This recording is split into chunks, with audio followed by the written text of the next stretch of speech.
Hey, folks. Okay, here we are in this room that has some glare on this whiteboard I have, but hopefully you can see generally what's going on here.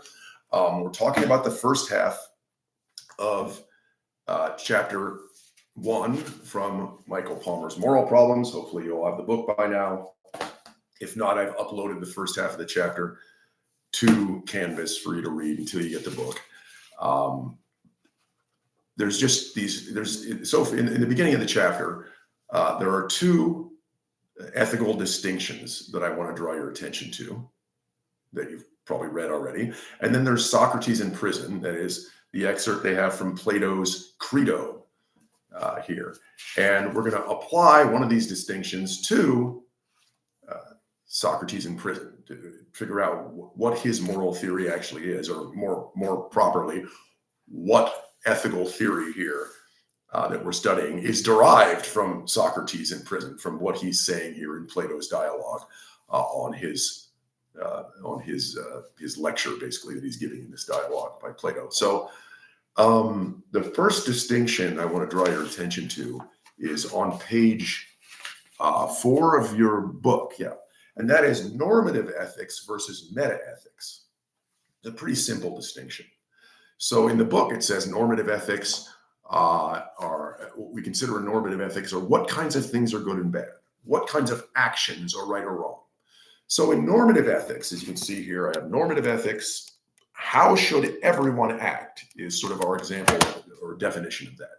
Normative ethics focuses on human actions. What kind of actions are right or wrong? That's what we focus on in normative ethics. Or how should all of us act? So a norm or a normative ethical theory describes what is normal, like Ruth Benedict does in her paper that we read earlier on ethical relativism. She says, well, morality or ethics is really just synonymous with how people behave or how they act. Okay, so that's what's normal action. So normative ethics, which most of the theories in our book we're going to read on normative ethical theories, really just describe how should everyone act, not just me. It wouldn't be normative if it's just how I act. It's how should everyone act. Really, a moral or ethical theory isn't really, it sort of takes it out of the realm of morality if it's just for one person. This person should act that way, that person should act that way. It's not really normative then. Normative means universal for everyone. So how should everyone act? That's what normative ethics indicates. And it's about their actions. How do we decide what's right or wrong in the actions of everyone? How is an action considered right or wrong? Okay. Now, the other side is meta-ethics, which you'll read about, or which you have read about. Meta-ethics is the study of the terms right, wrong, should, shouldn't, that kind of thing. So the terminology of ethics, as it says in your book on page 4, the meaning of the terms good, bad, right, or wrong. So meta-ethics is about, in a sense, it's about normative ethics. It's a critique of how we judge people's actions to be right or wrong. Meta means above or overlooking or in reference to. So meta-ethics is in reference to normative ethics, asking, what about the language or the concepts that we use in normative ethics? It sort of digs deeper into normative ethical ideas, like how can an action be right or wrong? What does this binary right and wrong or should or shouldn't really mean? What are we doing when we're saying this person's acting in a wrong way or this person shouldn't act that way? What are we actually doing when we're doing that? Okay, so it's a little deeper study. Meta-ethics tends to focus on things like language structure and the etymology of moral words like good and bad, and what they meant at one time versus what they mean now and how that developed. Deeper sort of study of sort of the language of ethics and morality. So that's the first distinctions between normative and meta-ethics. Most of the theories we're going to study are normative theories, like egoism we'll study in chapter 2. That's a normative theory of ethics. Altruism or utilitarianism is also a normative theory of ethics. But the difference between, just to say those, egoism versus altruism. Egoism means you should act generally for yourself. And it is normative because it says everyone should just act for their own benefit. And that's the way things will work out best, if everyone acts for their own benefit. Whereas altruism, an opposing theory, is a theory that says everyone should act for the benefit of others before acting for themselves. Okay, you should really, that's the general morality that we at least say that we follow in this contemporary society, right? In America, let's say, we say, well, you should act for the benefit of others. It's a very Christian, very sort of normal thing to say. Whether anybody does it or not is a different story. But we actually at least purport to act for the benefit of others. Be selfless, do good to others before you take care of yourself. Now, both of those are what we call teleological theories. My head's getting in the way here. So a teleological theory, so normative ethics is divided into teleological versus deontological ethical theories. A teleological theory, I really hope you can see that on the board. A teleological theory is based on the consequence of your actions. So an action is right or wrong depending on the consequences of that action. So you take the consequences and the circumstances into account, okay? Whereas a deontological theory of ethics, you don't judge whether the action is right or wrong upon the consequences of that action, but upon the duty which that action fulfills. So the duty or the concept or idea of the act itself. So whereas teleological theory of ethics, for instance, egoism is a teleological theory of ethics because it says when you act, you should act for your own benefit. So the consequence of your action should be that you benefit from it. So that's the circumstances matter in that whatever produces, meaning the end or goal of your action, the consequence produces good for you, then it's a good action. So the word teleological really is based on a Greek word. It really is a Greek word, telos. Okay, telos, teleological, which translates to end, goal, or purpose. So telos meaning your teleological theory of ethics is that the end goal or the consequence of your action, that is the criterion we use to judge whether it's right or wrong. Okay, so for egoism, if the consequences of your action benefit you, good, then that's good action. For altruism, which says you should benefit others, not yourself, if the consequences of your action benefit everybody or benefit others, then that's a good action. So teleological ethical theory is forward-looking. It looks forward in the future to what are the consequences of your actions going to be and who do they benefit, and makes its ethical judgment on that basis. And it doesn't have to be, consequences don't have to be good for everyone. They could just be good for you, egoism, or good for everyone, altruism, or there's many other theories that are teleological. But the point is, it's the end goal or the consequences of your action that decide whether it's right or wrong action. Okay. Now, deontological ethical theory, on the other hand, which is getting that horrible glare, sorry about that.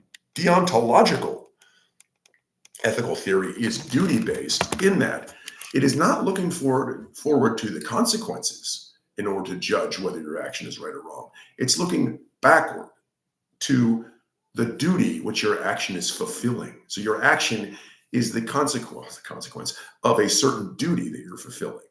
Something that is right or wrong, independent of the consequences or independent of the circumstances.